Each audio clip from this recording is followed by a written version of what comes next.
Hi, today I'm with me Nokia 230 and I'll show you how to mute ringtone on this device. So open first the menu and then scroll down by press down button to the settings.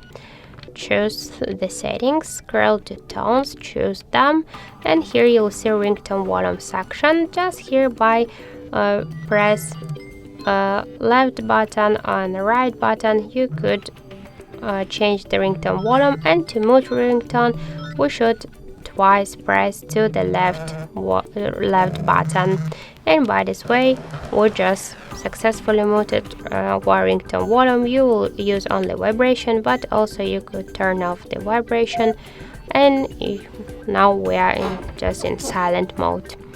So that's it. Thank you for watching, and if you find this video helpful, leave like, comment and subscribe our channel.